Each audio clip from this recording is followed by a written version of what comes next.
안녕하세요. 눈을 감으면 들리는 이야기 선울입니다.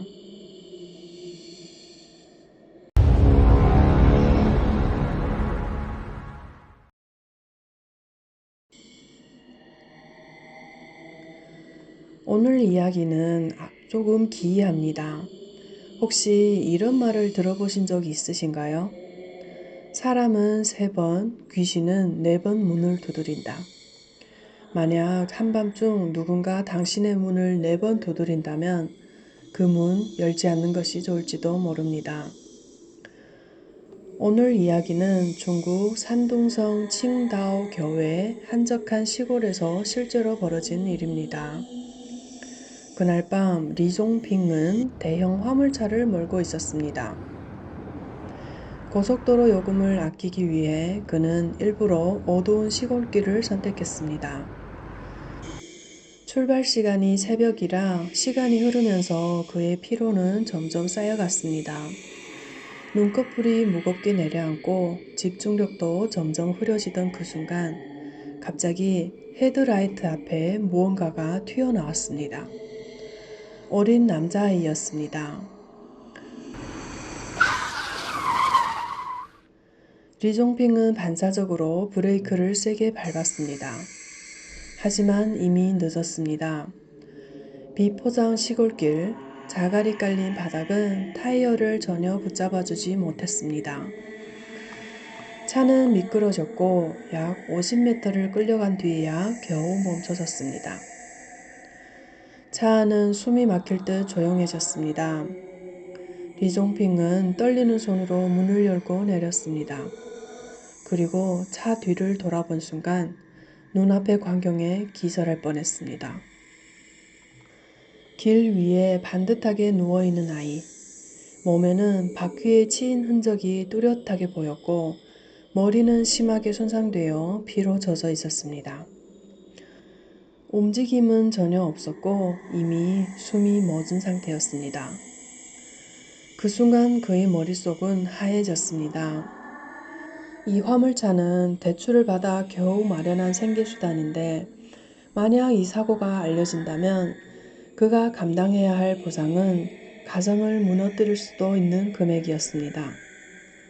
그는 주변을 둘러봤습니다. 아무도 없습니다. 목격자도 CCTV도. 그의 마음이 흔들리기 시작합니다. 그리고 그는 결국 도망치기로 결심했습니다. 리종핑은 서둘러 차를 몰고 그 자리를 떠났습니다. 심장이 미친 듯이 뛰었습니다. 어떻게 집까지 돌아왔는지도 기억이 나지 않을 정도였습니다. 그는 차에 묻은 혈흔을 완전히 지워냈습니다. 그리고 외딴 주차장에 차를 숨겨두었습니다. 집으로 돌아온 후에도 그의 몸은 계속 떨렸고 머릿속에서는 그 아이의 모습이 계속해서 떠올랐습니다. 하지만 그는 아무 말도 하지 않았습니다. 아내에게도 아이에게도 그저 그 일을 잊으려고 했던 겁니다. 그러나 악몽은 그때부터 시작되었습니다. 일주일 후 밤 11시가 되었을 때였습니다.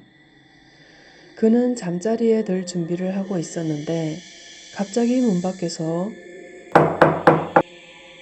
급한 노크 소리가 들려왔습니다.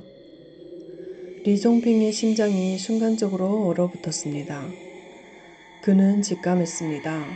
경찰이 왔구나. 심장이 미친 듯이 뛰었고 손발이 오싹해지기 시작했습니다. 떨리는 손으로 문을 열었습니다. 그 순간 그는 무너졌습니다. 문 밖에 서 있는 존재, 그것은 그날 밤 그에게 치여 죽은 그 아이였습니다. 창백한 얼굴에 핏기 없는 입술, 그리고 원망으로 가득 찬 눈. 아이는 아무 말도 하지 않았습니다. 그저 그를 똑바로 바라보고 있었습니다. 리종핑은 본능적으로 몇 걸음 뒤로 물러섰고 두려움이 가득했습니다. 아내가 다가와 무슨 일이냐고 물었지만 그는 아무 말도 하지 못했습니다. 아내는 밖에 누가 온 줄 알고 문을 열려 했습니다. 그 순간 리종핑이 급하게 그녀를 붙잡았습니다. 결국 그는 떨리는 목소리로 모든 사실을 털어놓았습니다. 아내는 믿지 못했습니다. 하지만 직접 문 밖을 본 순간 그녀의 얼굴은 하얗게 질려버렸습니다. 눈빛은 차갑고 표정이 굳어있는 아이였습니다. 그리고 그 아이는 천천히 등을 돌리고 어둠 속으로 사라졌습니다. 그날 이후 그 집의 밤은 완전히 바뀌었습니다. 매일 밤 문을 두드리는 소리. 부부는 절대 문을 열지 않았습니다. 그저 숨죽인 채 아무도 없는 척 했습니다. 노크 소리가 멈출 때마다 그제야 숨을 쉴 수 있었습니다. 그러던 어느 날 리종핑은 참지 못했습니다. 문을 두드리는 소리가 계속 이어지는 순간 그는 갑자기 달려가 문을 열어버렸습니다. 그러나 밖에는 아무도 없었습니다. 그는 안도의 한숨을 쉬며 돌아서려던 순간 창문 쪽에서 차가운 기운이 스며들었습니다. 그 기운은 형태를 갖추더니 그 아이의 혼형으로 변했습니다. 그리고 3살배기 아들을 향해 달려들었습니다. 얼굴은 흉악하고 눈빛은 미친 듯이 노려보며 아이를 산채로 목 졸라 죽일 것 같았습니다. 아이의 목을 조르려는 순간 부부는 비명을 지르며 달려갔습니다. 아이를 끌어당기는 순간 그 존재는 사라졌습니다. 하지만 그날 이후로도 그 원한은 사라지지 않았습니다.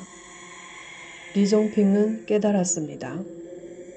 더 이상 피할 수 없다는 것을 알았고 자신의 죄악에 직면해야 한다는 것을요. 결국 그는 아내와 아이를 보호하기 위해 자수하기로 마음먹었습니다. 경찰서에 찾아가 모든 것을 자백했습니다. 사고의 경위, 도망친 이유, 그리고 그 이후에 벌어진 기이한 일들까지. 그는 경찰에게 한 가지를 부탁했습니다. 아이의 가족과 연락하여 그 아이를 위해 종이돈을 태워달라고요. 이를 통해 그 아이의 원한을 조금이라도 풀어주고 집안이 더 이상 괴롭힘을 당하지 않기를 바랬습니다. 리종핑의 이야기는 사람들을 소름돋게 만들었습니다. 그리고 한 가지를 남겼습니다. 도망치는 것은 해결이 아니라는 것을요. 그리고 모든 선택에는 대가가 따르는 법입니다. 여러분이라면 그날 밤 그 문을 열었을까요? 오늘 이야기는 여기까지입니다. 다음 목요일 밤에도 또 다른 이야기로 찾아오겠습니다. 이 채널이 마음에 드셨다면 구독과 좋아요 알림 설정으로 다음 이야기를 놓치지 마세요.